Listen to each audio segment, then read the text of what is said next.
Don't let your decision paralysis demon keep you from watching something great this weekend. Subscribe to ScreamShare, the newsletter that serves up a 5-minute breakdown of the best horror available on streaming. I'll have essential weekly movie picks covering new films, classics that you need to catch up on, and a movie that's always streaming for free. So subscribe now, and you can even be part of some frighteningly fun watch parties we're putting together that'll let you be part of the conversation. So click in the link in the show notes or go to screamshare.beehive.com. That's screamshare.beehive.com, and make sure you whitelist your welcome email so you can get updates for all of the news and updates. And now the body count continues.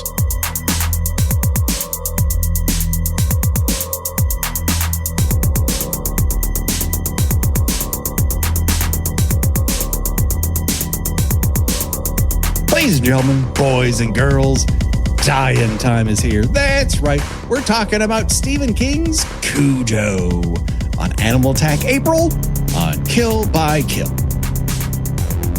Well, greetings and salutations, Internet. It's your old pal Patrick Hamilton coming to you once again from beautiful Castle Rock, Maine.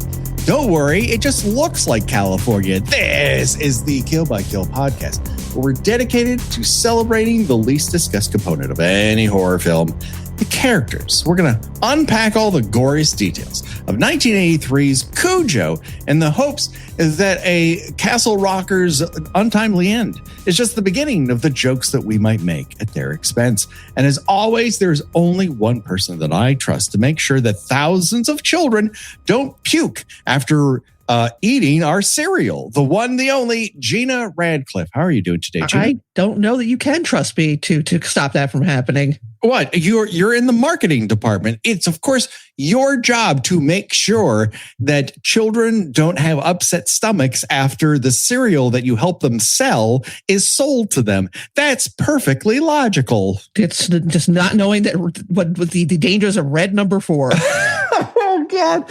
I have a history with this movie of both, enjoying it more as a teenager and then falling out of favor with them.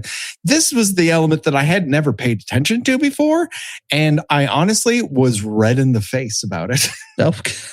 I'm not sure why. It seems like no one fucking knew what they were doing or knew how to construct a plot twist. Anyways, that's neither here nor there, Gina. I don't really want to scare you, but it turns out we are not alone. That's right. We have a special guest. Now, you may know her as a screenwriter, director, producer. Her latest project is actually her feature film debut. It's entitled Don't Let Them Out.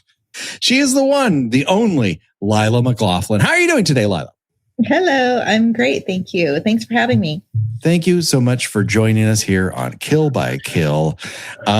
Before we go any further, I think we just really need to get this all out on the table.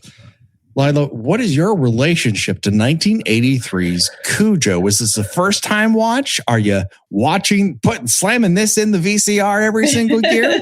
What's going on there? Well, it's interesting because I remember seeing it as a child, which is like no child should probably see a movie like that, because it kind of traumatized me. I had this fear of dogs and rabid animals growing up, and I happened to stumble onto this like in the late 80s as a kid, and I just recently watched it, and I just remembered it. It's interesting. That's all I can say. And we can unpack what I mean by interesting as you guys chat about it. Sure.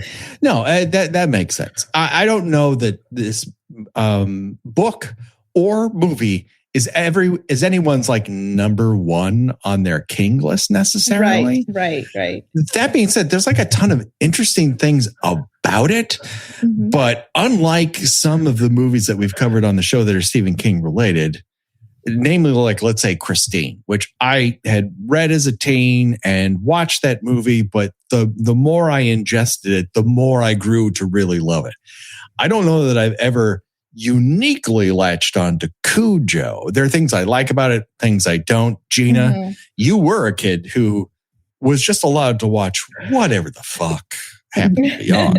Watch and read. So yeah, this kind of tangled up together for me because I agree that, you're not going to find anybody who says that Cujo is Stephen King's best book.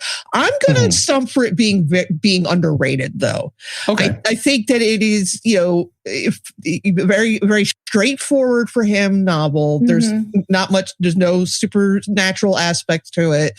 The monster, kind of a little, but a little. The monster is very real and oddly sympathetic at times. Yeah, that's because he doesn't know what's happening to him. He writes from the dog's perspective, which sounds silly but kind of works and is oddly poignant. One of the few authors to write dog POV where it actually works. Like for whatever reason, he finds a voice for that dog that you really feel for that dog's loss of control of what they value. We're in the movie. He's just a mindless killing machine. Yeah. And you've got a lot of these little interesting side stories that the movie, understandably has to leave out.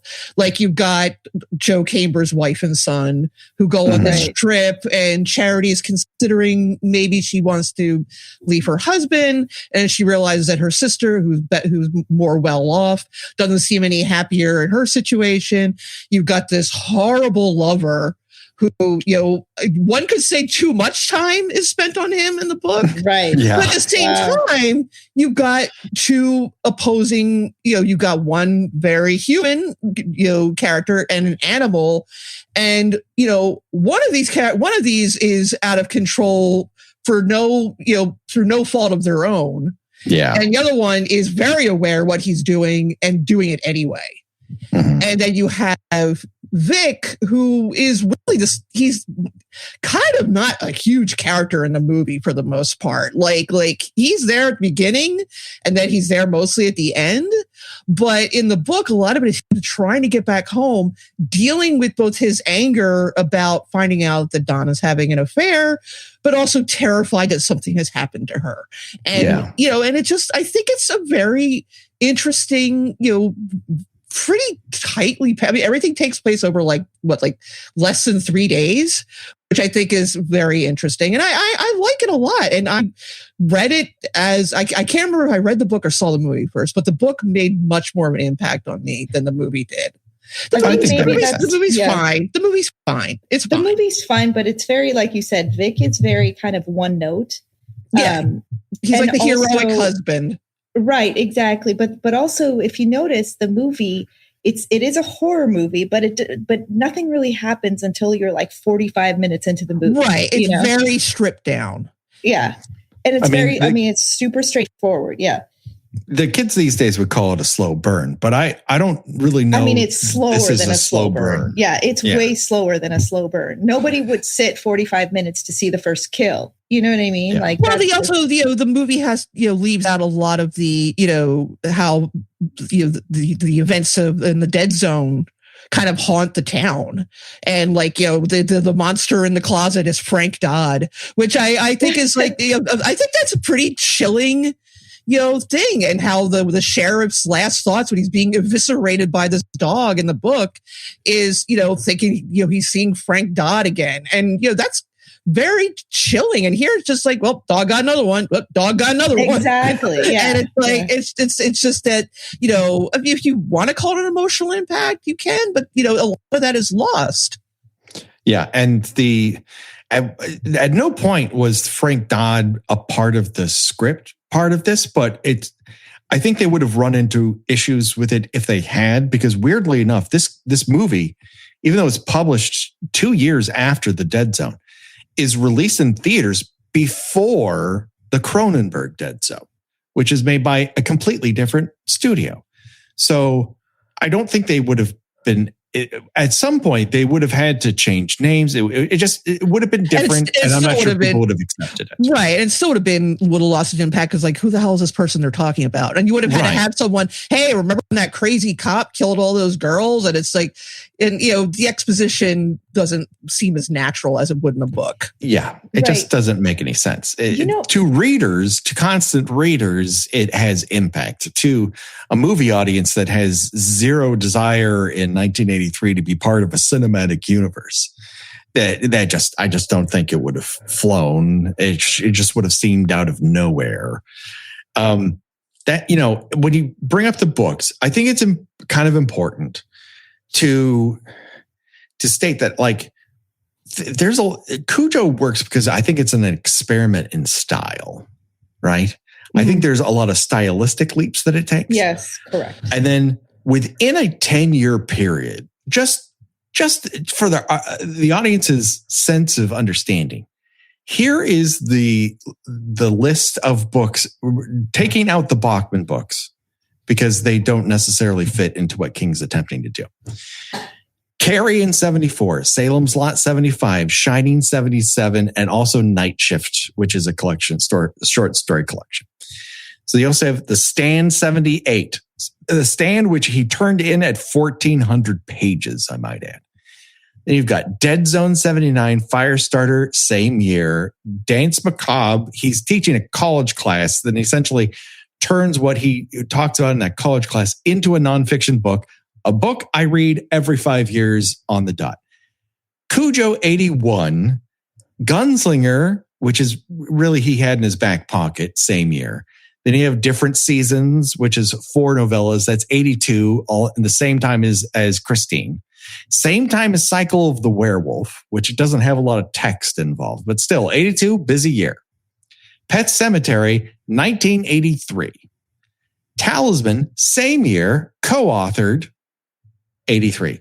Skeleton Crew, 1984. Then he takes 2 years off to complete it. Like, that's a lot of fucking writing this guy is doing. They're all pretty much solid bangers. They're bangers. Yeah. They are fucking bangers. Like, you can like one more than the other, but there are, like, I think perhaps the weakest link here is Firestarter. Really? Which I think works better as a book than it ever could as a movie, and they've tried 3 times. Interesting fun fact, Firestarter was edited by the same editor who edited my film, and he also edited Donnie Darko.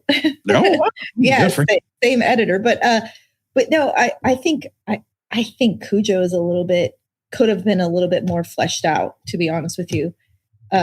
Sorry, not to go back to Cujo, but one thing you guys both mentioned about the characters, I feel like the other interesting thing is how unlikable the characters are versus the dog. Like, the dog actually has a reason to be unlikable. He got rabies, you know what I mean? And he's suffering. Mm-hmm. But right. It's almost like the humans are the assholes in this whole thing, you know? Yeah. And you've got a lot of, like, domestic. You mean, like, are you talking the book or the movie? Because in the book, you've got the movie. Yeah, there's a lot of, like, domestic drama happening, and that's in the book too. Like, everybody's unhappy. Everybody's marriage is on shaky ground, and it's just like, Yeah, that's what I'm saying. Like, the dog has a reason to be doing right. And that's what I'm saying. What I liked about in the book, how you have these contrasting villains and predators in Steve, the tennis coach lover, and Cujo, who is not in control of his faculties because his brain is rotting because of rabies. And meanwhile, Steve is like, well, I don't like that she broke out, so I'm going to destroy her house and jerk off on her bed. it's like you don't have to do that. And it's like, yes, I do. I'm very mad and hurt about this. Yes, he is. I think that is a salient observation. I mean, and I think it comes down to a factor here that we haven't discussed. Legend has it that Uncle Steve does not remember writing this book because he was zooming 24/7 on cocaine. Well, really? Because he wrote like 10 books in 8 years. Yeah, wow. Yeah, I mean, for the longest time, his ritual was cracking a 6er of beer and writing. Is that but a at fact, a certain though, point, is that a fact though about the cocaine? Yes. Yeah, he said that. I think it was in his memoir. Yes, it's in on writing. And he said he regretted. He is sad that he forgot writing it because he thought it was a pretty good book. Yeah, you're right, wow. Steve. It is a good book. It is a good book. It is.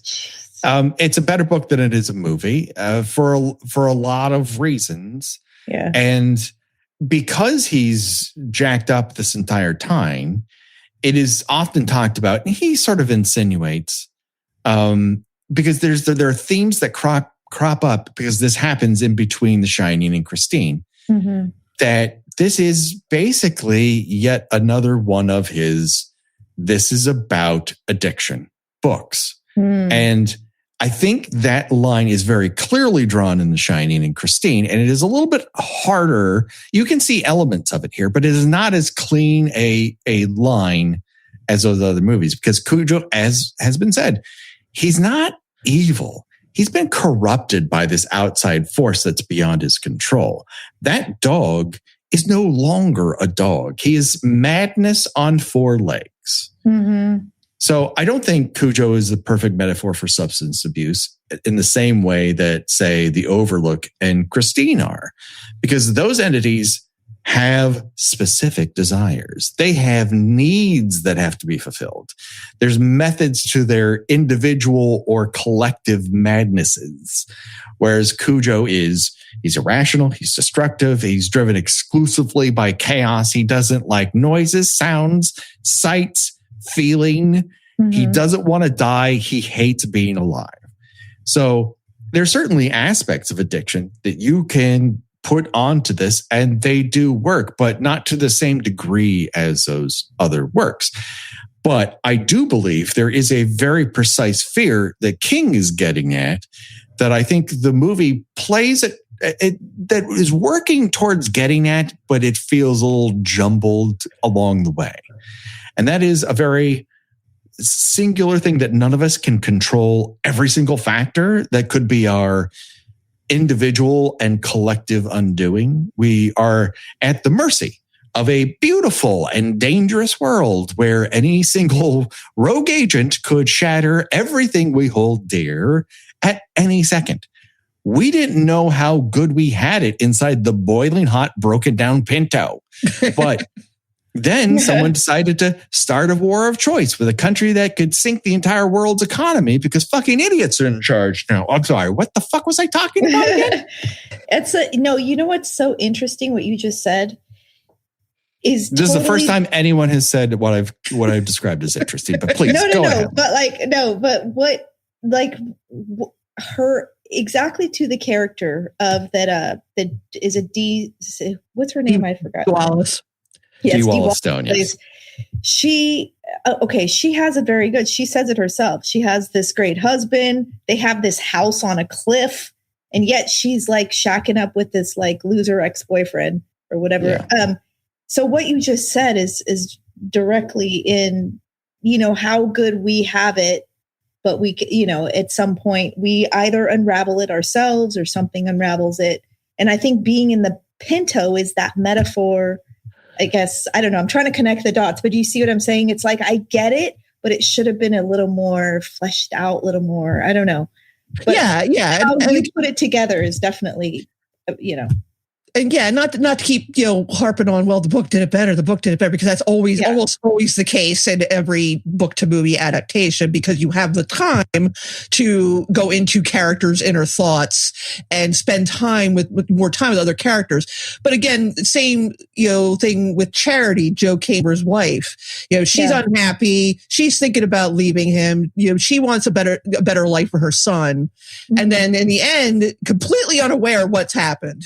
All she knows is that she can't reach Joe on the phone. She's assumed he's off drinking and whoring somewhere, which he was planning to do before he got his throat ripped out or whatever.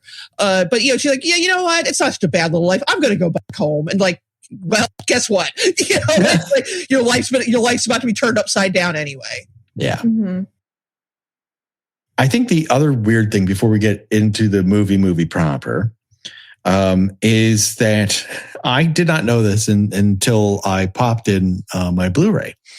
And that is Cujo is actually a nickname that King picked up from his crazy obsession with the Symbionese Liberation Army. I knew that. You knew that. I knew. I did not.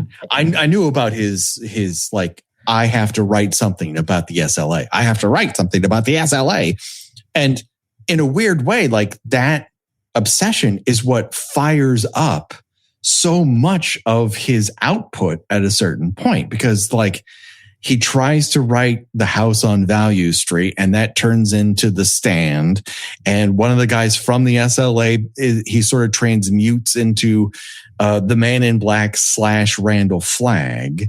And then elements of it crop up again in 11/22/63. It's just like he needed to put this on paper and he could never figure it out, but bits and pieces of it land all over his work. The populism that they're espousing is something that ends up in the dead zone. So it's kind of like the thing you're obsessed about may not drive the perfect piece of work you want to make out of it. That being said, it may drive you to even better pieces of work. So I found that a little bit inspiring, all things considered. Mm-hmm. Absolutely.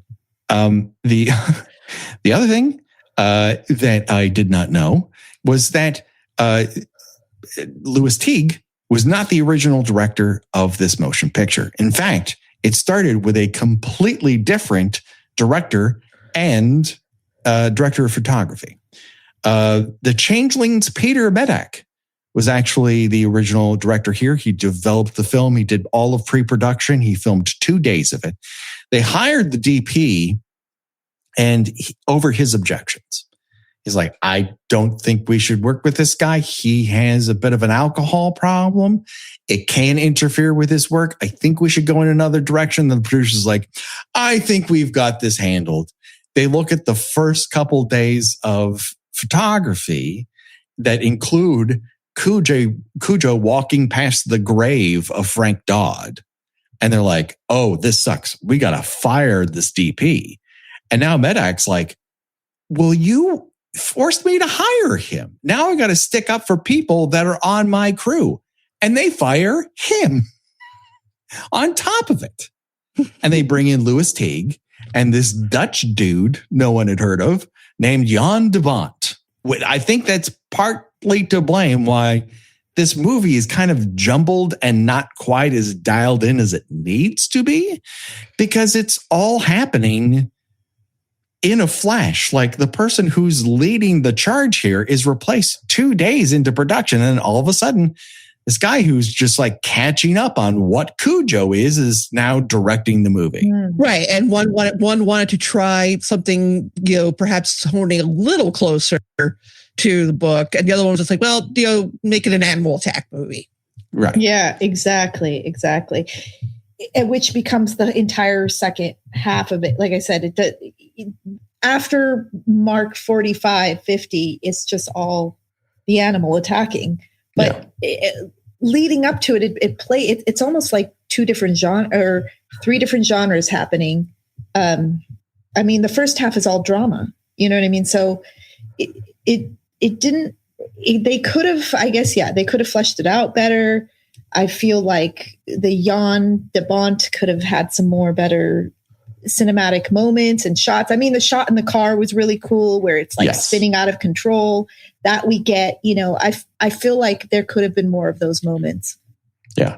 And I never really got the impression that Jan de Bont was a big gauze over the lens kind of guy. Yes. Yeah. Whereas Louis Teague is. I mean, that's the other thing too. I mean, my film was very inspired by the vintage old classics like these.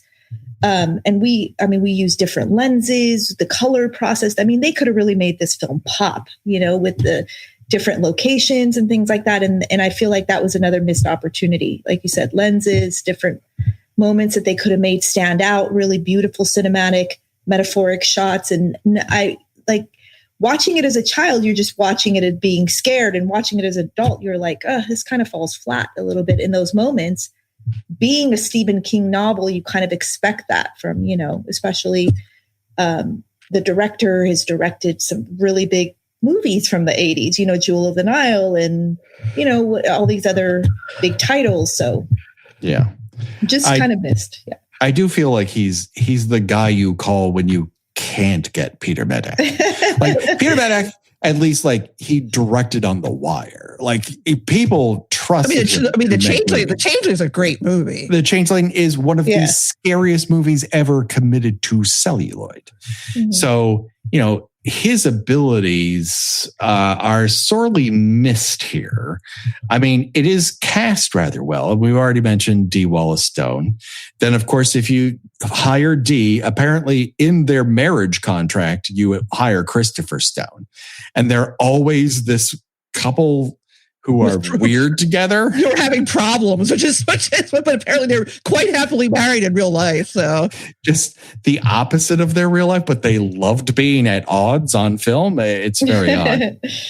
And then you have Daniel Hugh Kelly, who obviously had a bigger presence on television than he did in movies, but has a fantastic head of hair. Oh yeah.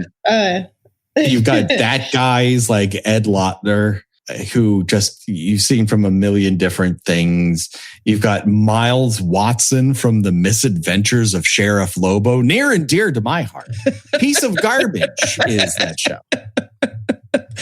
You've got that kid, Billy Jacoby, who is in in everything. Yes, in up to the mid 80s or so. Wasn't he in Bloody Birthday? He was in Bloody Birthday, and he was the disgusting younger brother in Just One of the Guys. That's right. That's where I've seen him. I was like the whole time, like, where have I seen this guy before? I mean, you've seen a million things, but he's only been in one movie that caused my parents to cancel HBO, which is Just One of the Guys. And then Jerry Hardin shows up for half a second in this. And Cujo is the vocals are performed by Frank Welker, an internationally known animal noisemaker, Frank Welker. What they replace? What they replaced the noises he made with Scooby Doo noises? Yeah, that would be great. And who's the boss is Danny Pintaro. He's really good in the movie though. He's like an embryo. Yeah, totally. But the fact that being such a young. He's like a baby. Yeah, he does a great job. Yeah, and while the movie pulls a very big punch at the end, I'm kind of glad they did. I don't need that shit. Yeah, nobody wants to see a child die on film. Yeah, exactly. But if you have a thing for seeing Danny Pintaro cry and scream, congratulations. Yeah. This kid is going to cry for you for a solid half an hour. And his crying is authentic. If you've had a small child, I guess he's supposed to be about 4 or 5.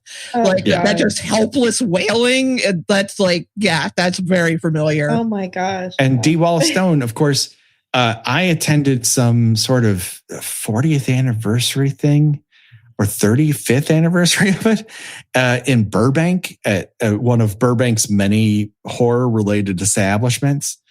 I thought it was just going to be a screening, and then it turned out to be like half the cast is there. And this was when I got to tell Dee Wallace Stone the story of my son's first viewing of E.T., in which the scene in which Elliot calls his brother penis breath. And they're arguing, and they reveal to the mom, oh, yeah, Dad can't come this weekend because he's in Mexico with his girlfriend.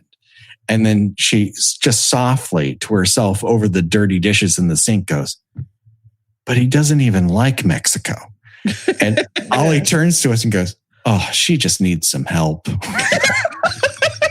Just oh, you're right, kid. She does, man. She's really been screwed by the system here. This is, you know what? Divorce is tough. What are you gonna do? And she kind of took that in, like, weird kid you got there, in perfectly delightful way. But I understand the reaction. But that was like weirdly where I was like, this movie has some nooks and crannies. And I think it's more interesting to talk about how it was made than what the movie actually is. That being said, let's get into the text a little bit. Now, this movie in its opening moments has some delightful 70s nature film Disney sort of romping between Cujo and a bunny. Yeah. I think we can all say the bunny is to blame for everything that happens afterward. Yeah, the bunny's basically God here. Yeah. Yeah. And also, I had never seen an upskirt shot of a St. Bernard before, but thank you, Jan de Bont, for making that happen. But once it got into Cujo sticking his head into that small bat cave, which is in the ground, not many bats are ground based, but okay, I'm not coming to Cujo for fucking realism. But I started, Gina, to get Nightwing flashbacks, and it was hard to get over. What a terrible thing to have flashbacks of. Oh my gosh! I mean, that's not like Vietnam veteran level flashbacks, but it's pretty damn close. I mean, it is an Animal Attack April classic. It's one of those that we've covered on the show that's got one great scene, and then everything else you're like, I wish we were with those weird missionaries getting attacked by bats and them leaving each other outside of the car. It is an hour until you get to that point and a half an hour until it ends. And you're like, I just wish we were in that one scene again. That's just where it lives. Now, at one point when Vic is putting his kid to bed, Donna, his wife, says, the common phrase, don't let the bed bugs bite. But honestly, how is one to prevent the bed bugs from biting? Like an open dialogue contract I'm writing up? How the fuck does that work? Just put you put a tiny red velvet rope up. No. Now, Gina, I know we've discussed this before, but Lila, this may or may not be a first for you, but we have been tracking the amount of films from this period which a child's bedroom contains a lamp that is a clown holding balloons. Would you believe it? Cujo is one of those fucking movies. We mostly track it because we're old enough to have both had lamps which consisted of clowns holding balloons when we were children. So, Lila, did you have the balloon holding clown lamp? No. No, I'm fortunate enough to say that I did not have that. That sounds really creepy, and I did not notice it in this movie. I can see it in every movie we've ever encountered. It just immediately flashes back to my very young childhood, and I often wonder, what were they handing these things out?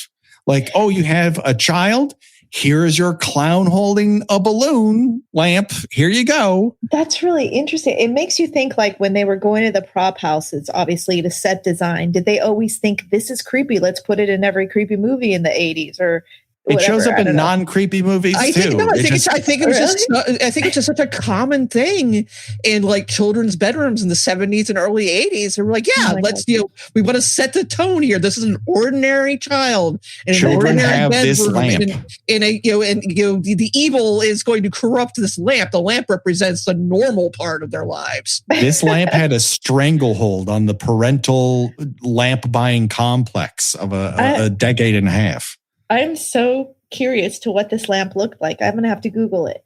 Yes, absolutely. I will send you several factoids after recording this time. Yeah, you have to understand a good quarter of our conversations about a lot of it, particularly movies in the 80s, have to do with characters' bedrooms. And, yes. Part of it is because, especially if it's a child or teenager, it's relevant to us because we grew up in the 80s. Mm-hmm. But a lot of it is just random shit that some set designer just found somewhere. It's like, here, put this there. It's particularly evident in teen-based slashers because they will just make choices. In Scream, the choices of the posters on the wall are a little outside of a teenage girl's purview necessarily. The Indigo Girls? The Indigo Girls in particular is communicating something that is not intended. And then our favorites, though, is that original Nightmare on Elm Street, Gina, because what is on any given wall is such a crapshoot that they're often putting up actor headshots who may or may not be in the movie. Exactly. Oh my God. And of course, also there is the cat San Francisco tourist photos. The cat wearing a Magnum P.I. button down, Hawaiian shirt button down, leaning out of a moving trolley, and then the trolley conductor. Also a cat. Oh my God. And it's just like I said, someone found this poster and said, that's great. Let's put this up on a wall. And in that same scene, there's that werewolf with the super long penis. There's just, it's a Oh my God. We're not making this up. You have to understand, Patrick. I have to look all this up now. He has like some top of the line super television where he can just make out the smallest details on the background. Like, and I'm like, he's telling me, did you see this thing? I'm like, no. And then he'll send me a screenshot of it. Oh I'm my like, God. oh, damn, there it is. The thing that's been holding this podcast back is Apple's decision, or every computer maker's decision, to hold back the ability to screenshot what you're watching. I need to share with the world this shit. And it's been yanked away from me slowly but surely. Every sort of Google Chrome extension that would allow me to screenshot what I'm watching has gone away. I used to be able to, when we were doing Friday the 13th, just from my iPad go, oh, look at that's beautiful. Look at that outfit. That's gone. All that's gone. And therefore the podcast has honestly been limping along since 1989. I was about to say since 2019, I think, is when they took that all away. And I don't know that we've ever recovered. And yet we're still making the show. What were we talking about again? I was going to say one thing about the fact of pointing out these things. I wonder if you could get a production or set designer from that era to explain, were these actual choices that they were making, or was this like just like trying to F with the audience, or you know what I mean? Because now, I mean, people are so particular about what they put in the background to convey the story. And yes, you know right. what I mean? So it's a different era. This is a very pre-home video era. And even that home video was not high resolution. When you're watching it on TV, this stuff just blurs into the background.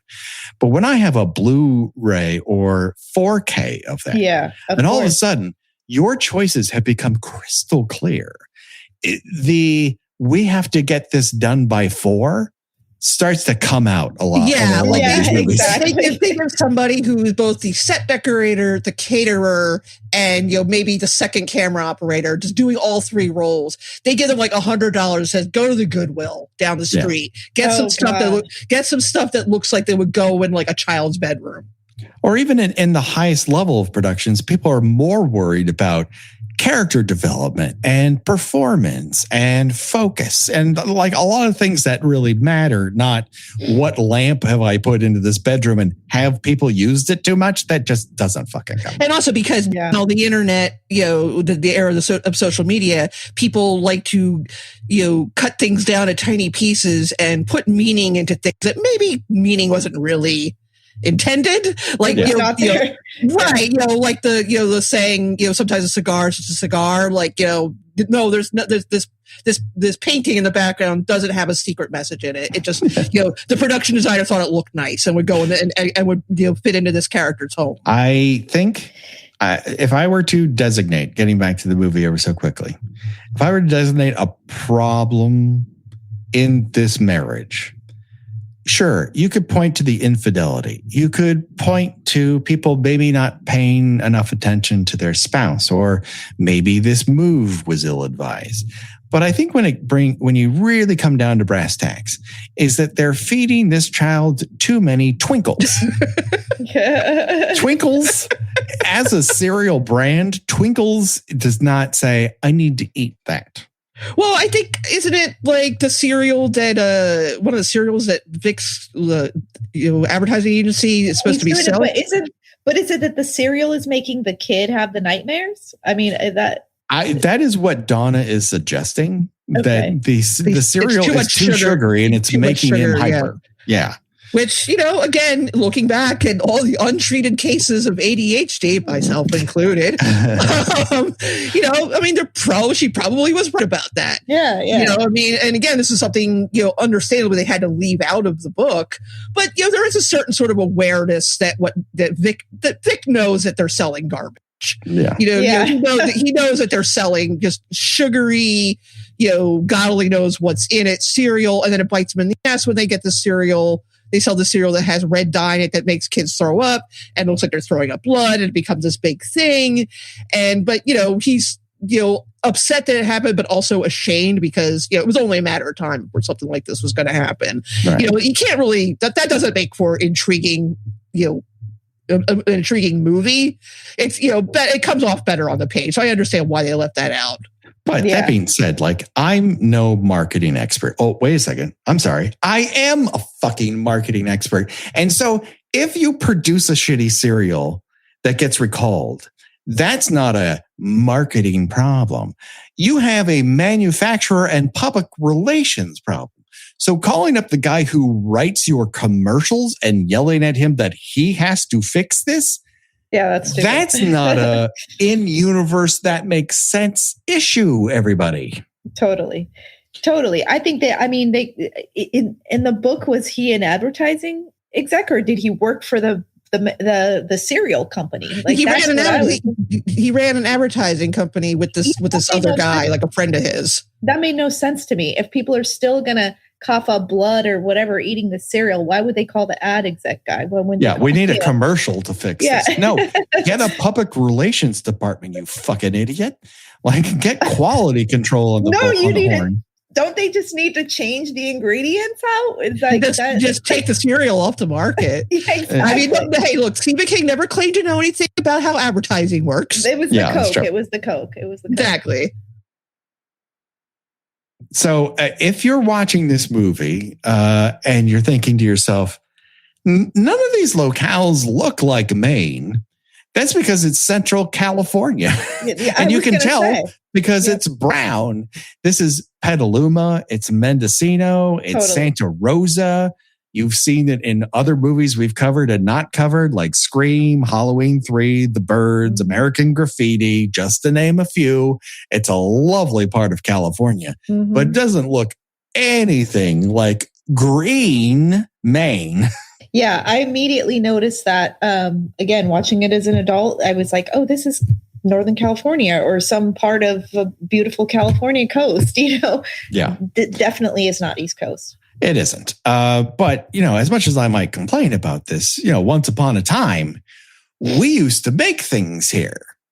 But those days are done. Anyways, enough about the financial collapse of the industry I work in. Let's talk about the marital difficulties of the Trentons. Vic appears in the movie to be withholding, to be the very least. Maybe simply not into the marriage. Maybe he senses that it's gone south, or the fact that they've moved to this isolated area has just highlighted the fundamental difficulties in their marriage. Obviously, Donna, it has undone her. She's a complete mess. So neither of these things are something like a point fingers at and go, well, it's that person's fault. That being said, Vic's idea of how to fix things is let's have another kid. Famous fixer of marriages, add a child. Absolutely. And then if you add a child, you're just going to need more furniture for that gigantic house. And that's how they ended up with Donna sleeping with Steve, the furniture refinisher. But again, all of this is the fucking bunny's fault. It all goes back to the bunny. Yeah. It all stems from, the root of evil is this innocent little bunny. Well, or she could have been at home when Steve showed up and golly knows what happened. So, it's like, I mean, basically, to put it crudely, she was screwed either way. Yes. There's another universe, and Stephen King has created many of them, where she does stay home. And Cujo is not the villain here. Steve is. As we can see, he has a serious anger control problem. She's really picked a winner, and maybe on purpose, she has picked somebody who is completely out of control, considering how controlled of himself Vic is. She's chosen the exact opposite to give her life excitement. And Jesus Christ, did it get exciting for her? Yeah, I mean, bored, lonely housewife, isolated on this hill, but also what you said is, he parallels the dog. His moods, his emotions. It's almost like the human Cujo without the kill. But yeah. And, many a horror film has relied on the fault line of what the interpersonal drama is. And this is no different. I assume that there might be parallels in your film concerning that. Yes. I mean, my character is also, my film is a female lead character. She's grieving, she's broke, struggling. She goes to this property that she's inherited, trying to sell it, and, basically dealing with her own inner demons. And she's unraveling all these things that her family has done in their past, that all these sinister, horrific things on the property, and, terror ensues. But this film did parallel a little bit the character of Donna, a little bit with mine, of the struggling woman struggling with her own inner demons and things like that. And interesting, one thing about the property too, is when we were shooting on this property that we shot my movie on, there were these wild dogs on there, and they would come on there in packs, and they were super creepy and dangerous. And so, luckily there was a lot of us there, so they would like scurry off, but there were a couple moments where if you didn't want to walk alone, because they would probably creep up on you and try to attack you. So that really that's why when you said, well, we're talking about Cujo, I'm like, oh my gosh, I had flashbacks from like when we were shooting on the property and these creepy pack of dogs would show up. But anyways, sorry, went off on a tangent. No, fine. Those are the little parallels that I found to be interesting with my film. Gina, have you ever been bitten by a dog? I have, actually. My grandmother's dog bit me when I was about 6 or 7. I too have been bitten by a dog. I took up a newspaper delivery in like 5th grade, and the streets that I had to do had a lot of hills, and one of them was this giant long driveway up to the top of actually a schoolmate of mine's house, and they had this golden retriever who had always been pleasant to me, but when I threw a newspaper, he just like, oh, fuck no, and bit me square in the ass twice. And would you believe it? I did not make it as a newspaper delivery boy after that. It's like, fuck this. This sucks. It really does only take one dog bite for you to really go, maybe this employment is not for me. So wait, Patrick, you said he bit you on the butt. Now, did he like tear your pants so that you had like, a pair of comical polka dot boxer shorts or like heart pattern boxers underneath? Pretty much, yes. Yeah. You know, he just stand there like the piece of your pants is hanging out of his mouth. Like, I'm sorry. It'll learn you, which it did. I gave up newspaper delivery very shortly after that. It's hard to get back on the train of this is something I need to ride my bike every day and do. It's just fuck that noise. That being said, from this moment on, the movie has a pretty good mechanic of how everything sort of falls in place, right? Cujo's a ticking time bomb because he's been bitten on the nose by a bat. Mm-hmm. And Charity and her child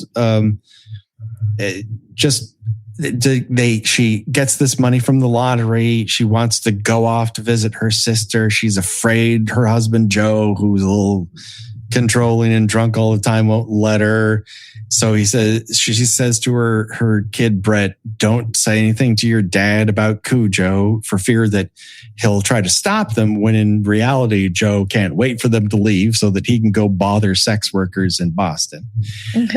With his pal, Gary, who's a professional grouch by the looks of things. Yeah. I mean, yes, he's grumpy, but when I say Gary's a grouch, I mean in the vein of Oscar because I base that mostly on the amount of trash he loves to hoard. Yeah, he's a hoarder. That's a hoarder. Yeah, I was going to say that's a hoarder house.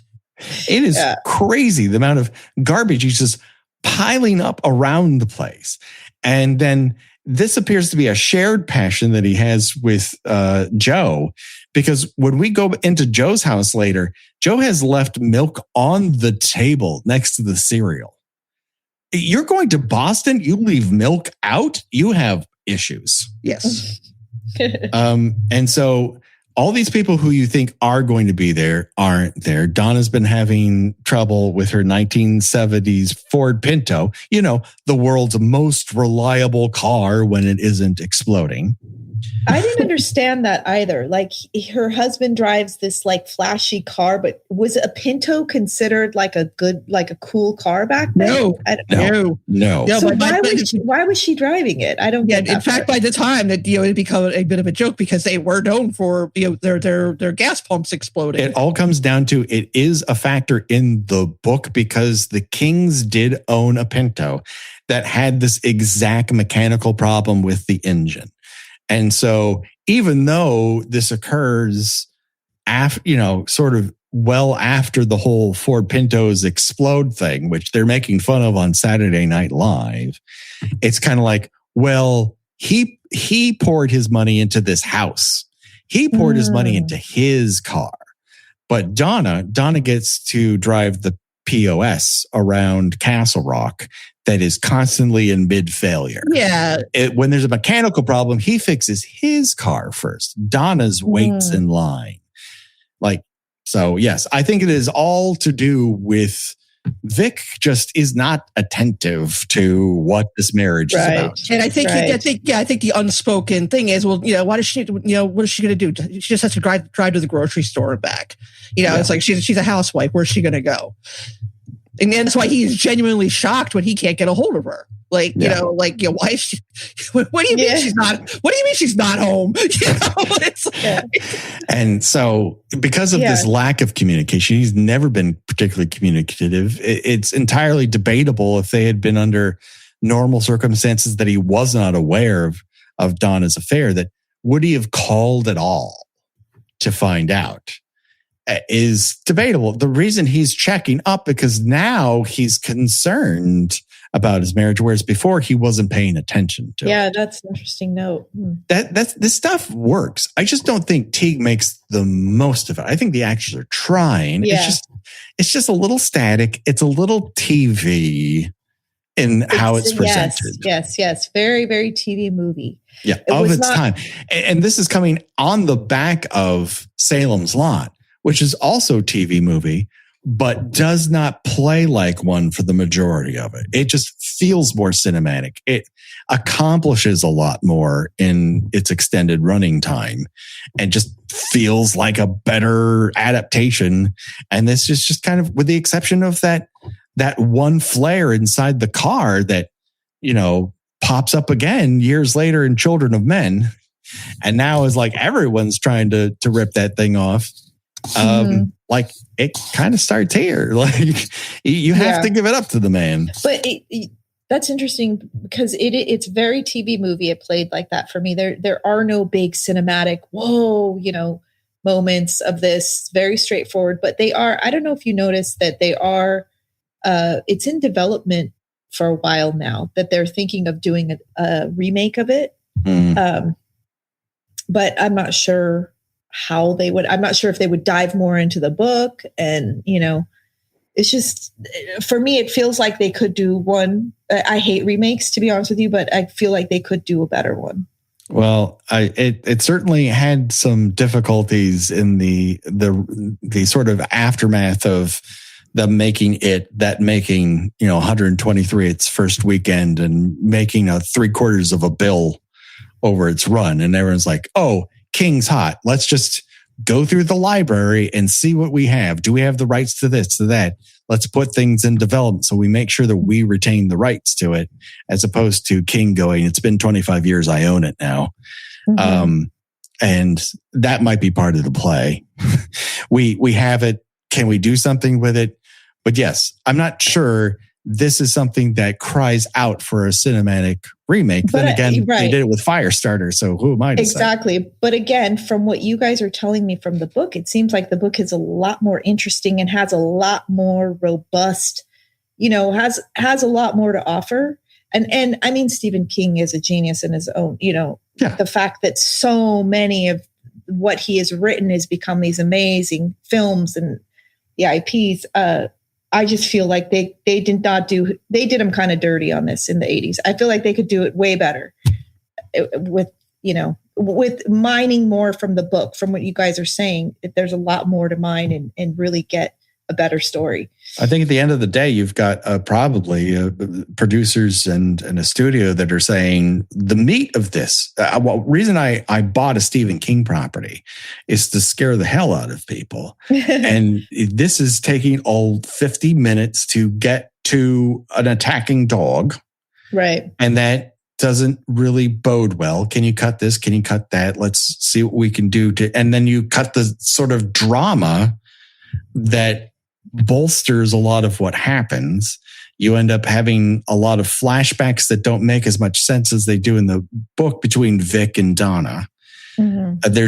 The pressure isn't quite there on the Vic side of things. They never really attempt that. And at the end of the day, you've got 4 dogs, a puppet, and a stunt guy in a Cujo costume. I love that. I love that picture where they're all doing the kick line. Yes. That cracks me up. That always makes me smile. And I will say, like, they make this dog look gross. He has some very soulful eyes. You do feel bad. Like, he just communicates, I don't want to be doing any of this. I don't like this. It really does kind of come across. Mm-hmm. But that also takes away from the scariness of it. I don't think Teague knows how to make Jaws out of this. And they definitely are trying. Yeah. Well, I mean, it's hard to make a Saint Bernard soulless. Yeah. I don't know. Other than, resorting like, a pit bull or whatever, or like a Rottweiler, which has already got a bad rap from The Omen, exactly. Basically what a Saint Bernard has aside for being intimidating is its size. Yeah, it's big. But like, in the again, to go back to the book, what Donna sees is just this monster, but the reader sees, it's just this poor sick animal that doesn't understand what it's doing. Yeah. Right. That's got to be a hard sell too, because, dogs, people love dogs, man's best friend, all this stuff. How do you make people, see this as a vicious, animal that's killing just to kill? It's a hard sell. And I get that. And that's where the mind's eye comes into play. That's, King's very good at making you believe something on the page that the reality of in 2D, it sort of flattens out the scare potential of it. All you see is that dog's eyes going, are we ready for lunch yet? When do I get hosed off? I don't like all the snot. I don't like this. I don't like the pus on my. Yeah, that was really. It's gross. Like, why wipe this Vaseline off my snout? Yeah, exactly. Yeah. Insurance isn't one size fits all. That's why drivers have enjoyed Progressive's Name Your Price tool for years now. With the Name Your Price tool, you tell them what you want to pay, and they'll show you options that fit your budget. So whether you're picking out your first policy or just looking for something that works better for you and your family, they make it easy to see your options. Visit Progressive.com. Find a rate that works for you with the Name Your Price tool. Progressive Casualty Insurance Company and Affiliates. Price and coverage match limited by state law. Whether you're caring for horses, cattle, dogs, or cats, Valley Vet Supply has everything you need to keep your animals healthy and happy. From vaccines and wormers to grooming tools and tack, they've got it all delivered right to your door. Trusted by ranchers, pet owners, and veterinarians alike. Valley Vet, your go-to source for 40 years, making animal care easy and affordable. Visit valleyvet.com for your animal's health and your peace of mind. That's valleyvet.com. And then, the lead up to Donna and Ted's siege picture is you've got Steve and his gross garbage kingdom.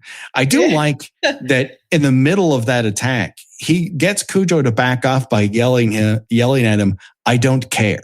And it works for like a minute. And Cujo's like, well, this is odd. It's almost like he recognizes his voice. And then a minute later, he's like, well, I'm getting a gun, but not nearly fast enough because, of course, Cujo busts in his shit wood door and just eats his neck meat anyway. Yeah, exactly. Yeah. And I love that for Steve because I have trauma from the misadventures of Sheriff Lobo. And then Ed Lautner attempts, this is weird, attempts a Maine accent for all of his first scene and then forgets that. Just like, because nobody else bothers. So no one else is doing it. Why the fuck am I trying? He abandons it, Jolie. And then, so he goes over to Steve's and he's like, Cujo. And then we learn that Steve has a couch, a ratty, shitty couch in his kitchen. Oh, where you eat? That's disgusting. That's fucking gross. Steve deserves to die. And I don't say that often, but I think he deserves to go. And then you get this, what is essentially a 40-minute straight siege picture inside of a Pinto to varying degrees of working. You get the drama of them not having any food. They have one thermos of water, but they probably drank too much of it, thinking this is all going to be over in an hour, and it wasn't. And then at one point, he says, I have to pee, and she makes him lean out the door. And the last time I saw a kid take that dangerous of a pee, he was being held outside of a moving tram on the Universal Backlot tour. And I had to restrain myself from not saying on mic, the fuck are you doing, man? I was like, please stop the train. And then Steve shows up at Donna's house. And you're like, oh, thank goodness it's Steve. Oh, fuck, he's at Donna's house. And then he, tears up the joint. And is it in the book that he masturbates on the bed? Because what the fuck? In the book, yeah. Yeah, okay. Do they say that in the book? They that do. He jerks off on the bed? They do. And Vic comes home and finds it. Finds him. No, finds the remaining. The remains, yeah. The remains on the bed? No, actually, I think Steve almost gets away with it, but then I think he gets nabbed by the cops. But then also find out that he didn't have anything to do with Donna's disappearance. He basically delays the search for actually looking for Donna. I'm curious, like, what happens to Steve do they say at the end of the book, like, does he just leave them alone at some point? I mean, I think it could be assumed that he gets nabbed for the vandalism in their house. Oh, okay. It doesn't really. It just mentions that he got picked up and then cleared for having anything to do with Donna's disappearance. Okay. And then, a Stephen King universe character here, Sheriff Bannerman, who's a big part of the Dead Zone, is introduced very late into this movie. And 2 minutes later, he's dead in a barn. Poor Sheriff Bannerman. We barely know this man. He's a non-entity in the movie. Which kind of makes sense because he's not played by the same actor, and people didn't like. It makes sense in the book. It just doesn't make sense in the movie. Mm-hmm. Then it just becomes a race against time. Donna is just adamant at one point because this kid is now having breathing problems. He's starting to have an asthmatic attack because he's not eating, he's not drinking, and it's hot as shit in a Pinto that they can't get out of. And at a certain point, she's like, fuck it. Time to just go for it. And she manages to find a bat finally and stab that dog. Like, it sucks that she had to go through that amount of bites to get to that point. But once she gets the bat, she pretty much has all the tools she needs to kill that dog. Yeah. And of course, that is when Vic shows up, which is just in the nick of too fucking late, Vic. Yeah, he ultimately doesn't help at all. No, not an iota. Yeah. Because the cops would have come eventually because the sheriff went out there and nobody heard from him again. So right. Vic is ultimately kind of useless. Yeah, you know what's funny is I hate to be the person that's like, what could have happened is I think what would have been stronger is, yes, she fights it off. She stabs the dog. She goes inside, resuscitates the kid. And when the dog, he should have at least come in and saved them both at the end, or something that shows his purpose of like, I'm going to win back my family in this moment of, whatever. I just feel like, that might be a little cliche, but it's just something to give him some substance, because I feel like there was nothing there for Vic. He hasn't been there for anything before this. Why should he be there for the victory? It's pretty much how it plays out in the book too. Yeah. He kind of shows up after everything's gone down and discovers that Tad has died, actually. I can't remember if it was one of his recent short story collections, but an elderly Vic is the main character in it. And I can't even tell you what happens, what actually the plot of it is, but a lot of it has to do with his still being kind of haunted because he and Donna stayed together. I think she died at some point of cancer, and he's still haunted by her and the loss of Tad. I wish I could remember what the actual plot is because those aspects of the story are very moving. I think it was from the collection. I think it was like you Want It Darker or something like that. It was one of the ones that came out a couple of years ago. But yeah, he does show, he revives him as a character in a later short story, but yeah, like he doesn't really, he kind of shows up just a bit too late in the book too. Yeah. Would you guys call this a horror movie then, like a real horror movie? Or I mean, it's an animal attack movie. I mean, no one wants to be, the idea of being trapped in a car with your very small and helpless child while this relentless creature is battering the holy hell out of it. Yeah, that would be, I would imagine that would be scary for anybody. Yeah, I mean, it was a successful horror film. Yes and no, it's fine. It is a classic fine movie. Yes, okay. It's Gina Radcliffe. It's fine trademark motion picture. Are there any other elements of Cujo that we absolutely need to get off our collective chests? Yeah, I'm good. I would say if you've read the book once, give it another try, because I think it deserves a little more credit than it's gotten. The movie, if you saw it once and you remembered enough, you don't have to revisit it. Yeah, I would agree with you there. I think the book's obviously has a lot more to say and is more interesting than this. If you haven't seen it, it's on Pluto TV. Like, it ain't gonna cost you nothing, but exactly. Yeah, I think I think the book is fascinating as it's like a domestic drama that suddenly takes a hard left turn. Yes. Yeah. But there was this sort of slew of the knock on King was that he was just taking regular objects and making them scary. But to be honest with you, Cujo, the book, and Christine, the book, are scary specifically because of the human drama that's happening within that horror. Exactly. Christine is very scary, though, I will say. I like that movie. Very scary. It's creepy and scary. Yeah, and a lot of that has to do with Keith Gordon's performance. He's very effective, and again, so good. Not really in control of his faculties. Right. Mm-hmm. Yeah, it's absolutely a tale of possession and control, and Carpenter directs the fuck out of it. Yeah, so coming off a string of weird disappointments where Universal did not like the absolute genius he produced with The Thing, and he gets fired off a Firestarter and rebounds with Christine, and it is peak Carpenter. My estimation of it has only risen in the years since. I think I initially viewed it one way, and the more you lean into what the movie actually is, the deeper it gets. Oh, totally. You can listen to our Christine episode to hear us talk about that. Boy, you talk about us talking longer than the movie. That's that episode. I'm going to check that one out because I like that movie, Christine. I thought it was super creepy when I saw it. And I definitely want to hear what you guys have to say about that. That movie is rad. But you know what also is rad? Choosing Your Own Deathventure.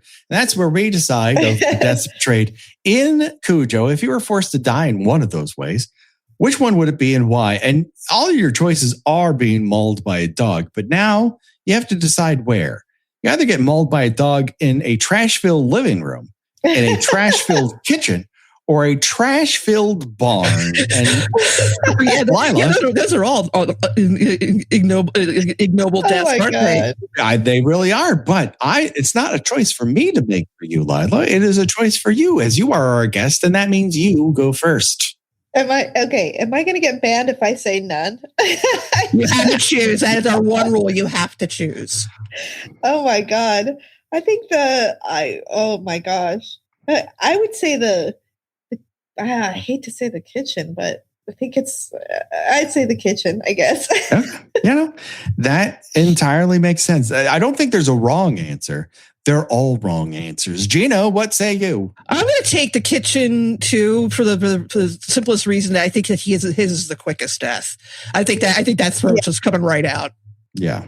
No, that makes sense. I don't want to go in the barn. That seems extended. Yeah. I want to go in the kitchen. I think that ends pretty quickly. It's all gross. It's none of them are things that I want. They're just things that exist.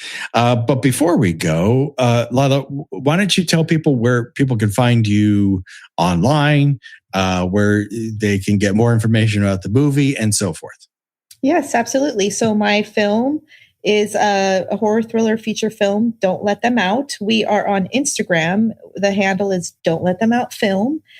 Currently, we're on a festival run. We're finishing up soon, but you could still catch us, and we're only playing theaters. You could still catch us. We're going next to Arizona at the Arizona International Film Festival.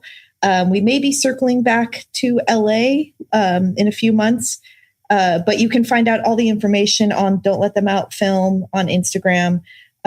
We've also got picked up by a sales agent, and we're looking at several distribution offers that we received. So the film will hopefully land on streaming sometime later this year or early next year. You'll be able to see it. Excellent. Gina, where can people find you on these here internets?